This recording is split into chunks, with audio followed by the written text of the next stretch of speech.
Hello बच्चों, आप सब कैसे हैं? उम्मीद करता हूं कि आप सभी लोग बहुत अच्छे होंगे, मस्त होंगे और अपने पढ़ाई में लगातार जुटे होंगे। तो चलो, आज के इस सेशन को हम लोग अब स्टार्ट करेंगे, जिसमें हम आपको इसके पहले के सेशन में बताए थे कि जहां पे हम आपको 2C का हर क्वेश्चन सॉल्व कर दिए थे और आज नए एक्सरसाइज और नए चैप्टर में आने वाले हैं। और उस नए चैप्टर को हम लोग क्या कहेंगे, जो आप 9th में पढ़े तो हैं लेकिन थोड़ा सा इसके पीछे का पढ़े हैं, आज थोड़ा सा उसके आगे का बढ़ेंगे। आप दो चरों का रैखिक समीकरण तो पढ़े हैं, लेकिन दो चरों के रैखिक समीकरण का युग्म नहीं पढ़े हैं। युग्म का मतलब कि दो चरों के रैखिक समीकरण के जोड़े, यहाँ पे दो चरों के दो रैखिक समीकरण एक साथ दिए होंगे और अब तक 9th में केवल दो चरों के एक ही रैखिक समीकरण पढ़े हैं। तो चलो, आज के इस नए सेशन में हम लोग आएंगे अपने एक्सरसाइज 3A पर और इसके क्वेश्चन को सॉल्व करने से पहले हम आपको बताएंगे कि दो चरों का वो रैखिक समीकरण के युग्म को कैसे पहचानेंगे या दो चरों के रैखिक समीकरण के युग्म किस प्रकार के होते हैं। तो चलिए इस सेशन को स्टार्ट करें, लेकिन इस सेशन को स्टार्ट करने से पहले जो चैनल पे नए जुड़े हैं वो चैनल को सब्सक्राइब कर लेंगे, लाइक करेंगे, शेयर करेंगे, बेल आइकन जरूर प्रेस करेंगे, जिससे इनको वीडियो का नोटिफिकेशन मिले सबसे पहले। तो चलिए सेशन को स्टार्ट करें। सेशन में हम आपको पहले तो ये बताएंगे कि दो चरों का रैखिक समीकरण युग्म क्या है। दो चरों का रैखिक समीकरण युग्म, देखो बच्चा, पहले तो हम ये जानेंगे कि दो चर, पहले चर क्या होते हैं। तो ऐसे पॉइंट्स या ऐसे मान या ऐसे बिंदु जिनके आंकिक मान निश्चित होते हैं वो अचर कहलाते हैं, और जिनके मान निश्चित नहीं होते हैं वो क्या कहलाते हैं, अचर कहलाते हैं। जैसे हम लोग अगर किसी समीकरण में पढ़ते हैं कि x प्लस वाई दिया है, अब अगर x प्लस वाई दिया गया है और प्लस में 7 दिया है, तो x और y ये तो आपके चर हैं, लेकिन 7 जो है वो अचर है। अब क्यों अचर है 7? क्योंकि 4 का मान, सॉरी 7 का मान तो आपका नियत है, फिक्स है कि उसका मान 7 ही रहेगा, ना कि बदलेगा। लेकिन x और y के जो मान है वो कंटिन्यू बदलते रहते हैं, हर किसी समीकरण में अलग अलग मान निकलते हैं। क्या ऐसा कभी हुआ कि हर समीकरण में x के मान एक ही आते हो? नहीं आते, अलग अलग आते हैं। तो जब जिनके मान बदलते रहेंगे वह चर कहलाते हैं, और जिनके मान निश्चित होते हैं, नियत होते हैं, बदलते नहीं है, वे क्या कहलाते हैं बच्चों? अचर कहलाते हैं। अब यहां पे यही जिक्र करना है कि दो चरों का रैखिक समीकरण, तो चर तो आप जान गए कि जिनका मान निश्चित नहीं होगा वे चर कहलाएंगे। अब रैखिक कैसे होगा कि अगर हम कहें कि कोई एक समीकरण ax है प्लस by है और प्लस c है। अब यहां पे देखो ax plus by plus c, x और y जहां पे क्या है, चर है, और कितने चर हैं, दो चर हैं। देखो दो चरों को ही पढ़ना है। अब रैखिक कैसे पहचानेंगे? तो रैखिक पहचानने का मतलब कि x का जो घात है या y का जो घात है, या कहें कि चर की जो घात होगी वो एक ही घात होगी। कैसी होगी? एक ही घात होगी।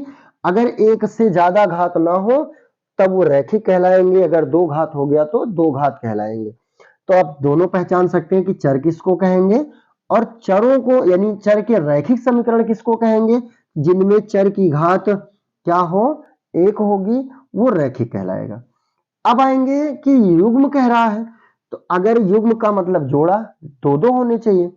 अगर एक समीकरण ये ऐसा हो गया और दूसरा a2x हो गया, b2y हो गया प्लस c2 और ये c1, इस प्रकार के जो समीकरण आपको दिए जाएंगे, यानी दो दो समीकरण एक साथ हल करने के लिए, तो उसको कहा जाएगा कि दो चर हैं, रैखिक भी है और युग्म भी है, यानी जोड़े भी हैं, यानी दो चरों का रैखिक समीकरण का युग्म हो गया। अब इन समीकरणों में कुछ विशेषताएं क्या होते हैं कि पहला, अगर दोनों समीकरणों के गुणांकों की तुलना करें, कहने का मतलब यक्स के गुणांक का तुलना करें या अनुपात निकालें, कि a1 अपॉन a2 पहले समीकरण के x का गुणांक दूसरे समीकरण के x का गुणांक का अनुपात, यानी a1 अपॉन a2 और दूसरे समीकरण के y के गुणांकों के अनुपात के बराबर ना हो। अगर हम इसका मान निकालें 1/2 आ जाए, इसका अनुपात निकालें वो 3/5 आ जाए, तो दोनों अलग है। अगर ये दोनों अलग होते हैं तो इनमें 3 स्थितियां बनती हैं। पहला कि समीकरण प्रतिच्छेदी समीकरण होगा।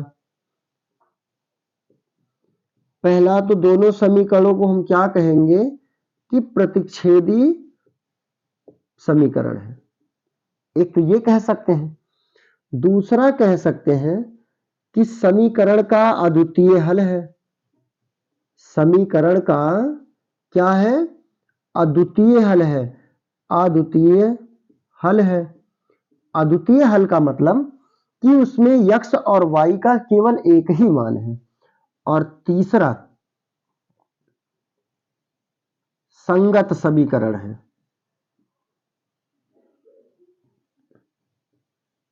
ये 3 स्थितियां बनती हैं। अब इसके लिए अगर हम ग्राफ बनाने का जिक्र करें तो देखो, इसका जब ग्राफ बनाया जाएगा तो कुछ ऐसे बनेगा। ये x अक्ष हो गया, ये y अक्ष। जब इसका ग्राफ बनाया जाएगा तो एक समीकरण अगर इस प्रकार से होगा तो दूसरा कुछ इस प्रकार से। जरूरी नहीं कि इसी प्रकार से हो, ये ऐसा भी जा सकता है। कहने का मतलब दोनों एक ही बिंदु पर काटेंगे, जहां से x का भी एक ही मान निकलेगा और y का भी एक ही मान निकलेगा। यानी ये पहला समीकरण, इसको हम a1x plus b1y plus c1, और इस दूसरे समीकरण को a2x plus b2y plus c2 बराबर 0। ये समीकरण हो गए। दूसरा कंडीशन क्या बनता है बच्चों? अगर मान लो कि a1 अपॉन a2 बराबर हो b1 अपॉन b2। अगर मान लो बराबर नहीं आते हैं तब तो हमको तीसरा c1 अपॉन c2 निकालने की आवश्यकता नहीं है। लेकिन अगर ये दोनों बराबर हो गए, तो ये दोनों अगर बराबर हो जाते हैं तब हम तीसरा निकालते हैं, और तीसरा अगर बराबर ना हो तो इसके भी 3 कंडीशन बनते हैं। क्या क्या बनेंगे? पहला कंडीशन कि समांतर रेखा होगी।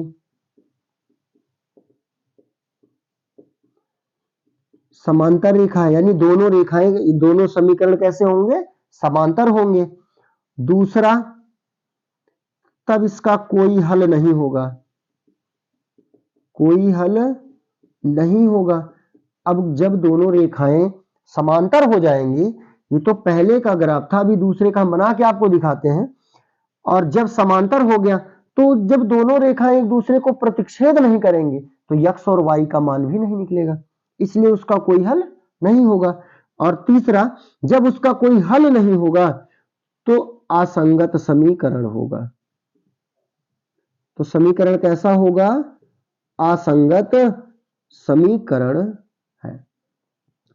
और तीसरा, लेकिन तीसरे को बनाने से पहले हम आपको ग्राफ बना के दिखाते हैं कि इसका दूसरे नंबर का ग्राफ देखो बच्चा, ये x हो गया, ये y अक्ष।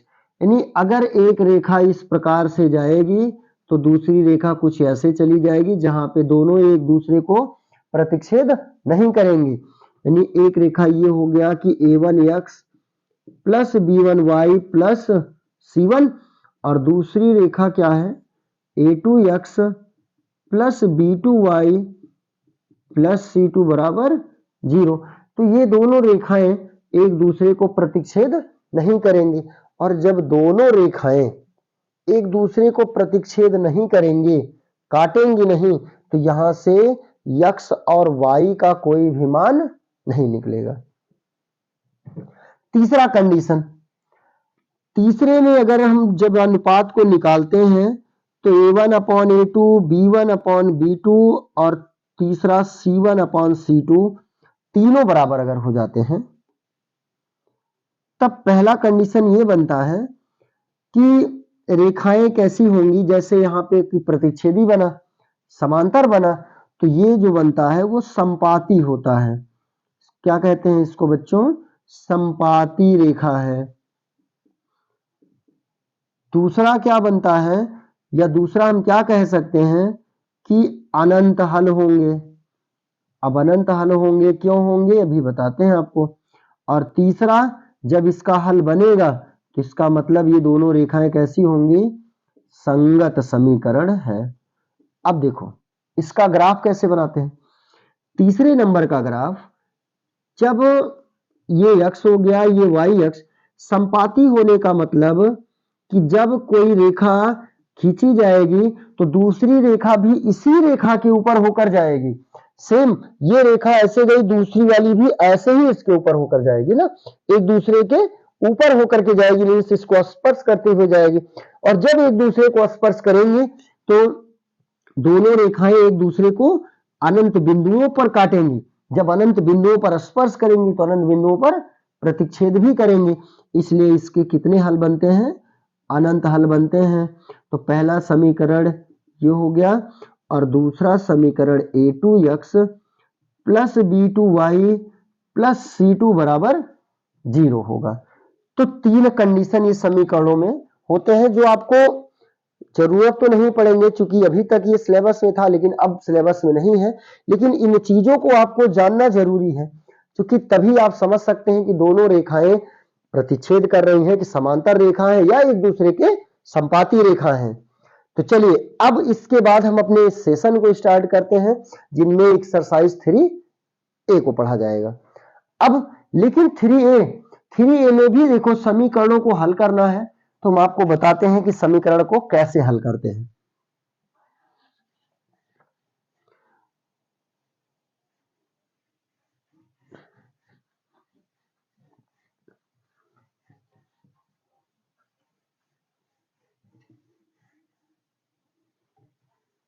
अब समीकरणों को देखो हल करने की विधियां कितनी हैं।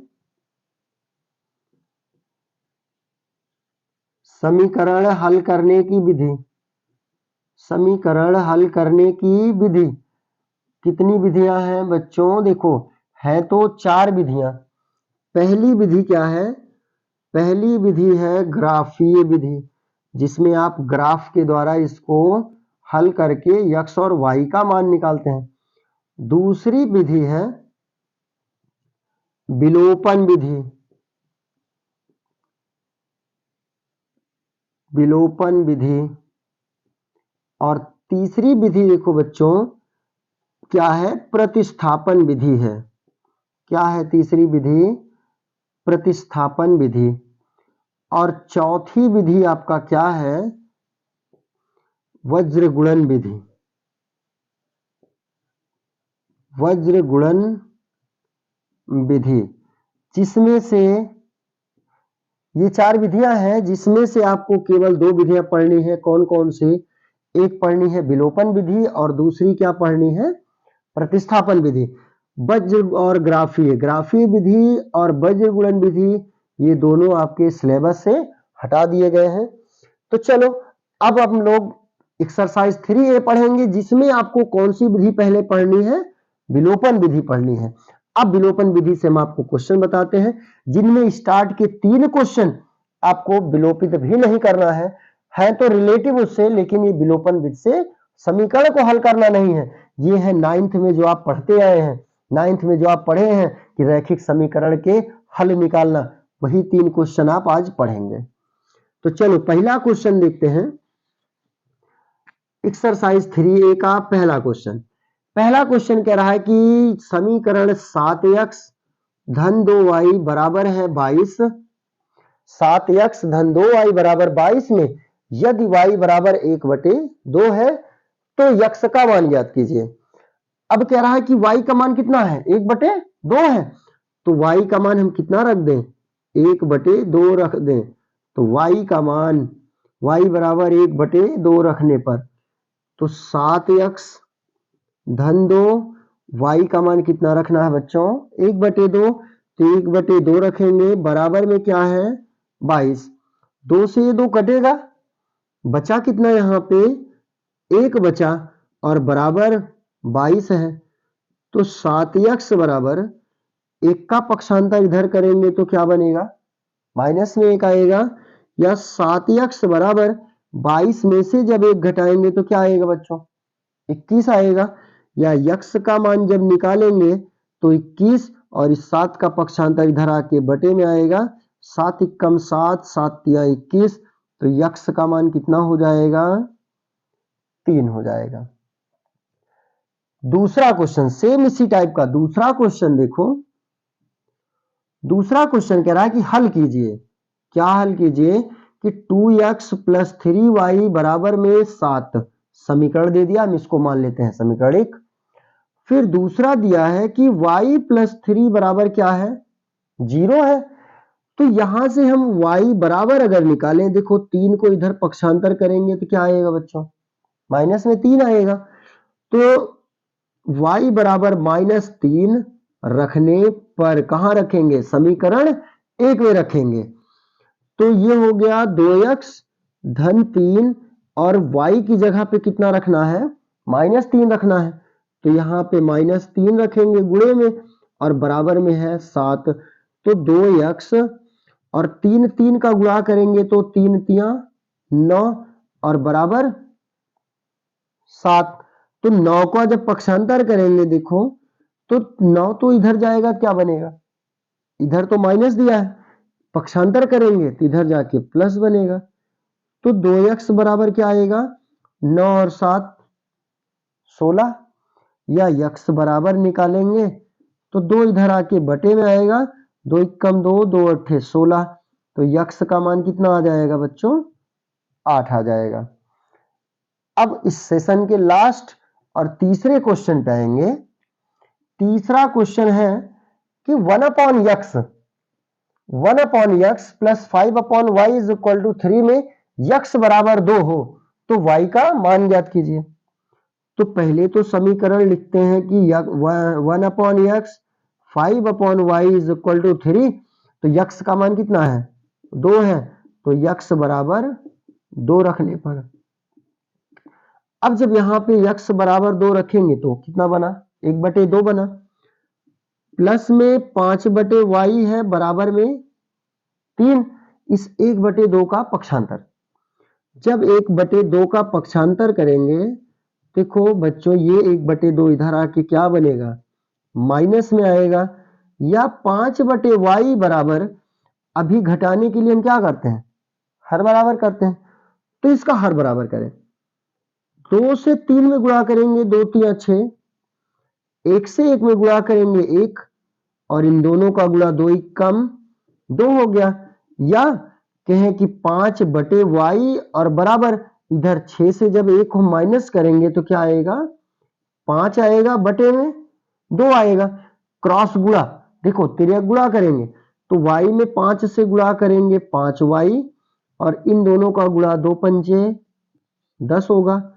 तो y बराबर 5 का पक्षांतर करेंगे तो इधर आके क्या बनेगा, बटे में आएगा और भाग कर देंगे 5 एकम 5, 5 दूना 10। तो y का मान कितना निकल जाएगा बच्चों, 2 निकल जाएगा। और अब अगले क्वेश्चन नंबर 4 से हम आपको विलोपन विधि बताएंगे कि आप विलोपन विधि से किस प्रकार क्वेश्चन को सॉल्व करते हैं। इसके लिए आप सेशन में बने रहेंगे। अगले दिन हम आपको फिर इसी टाइम से नए सेशन के साथ नए क्वेश्चन नंबर 4 के साथ मिलेंगे। धन्यवाद।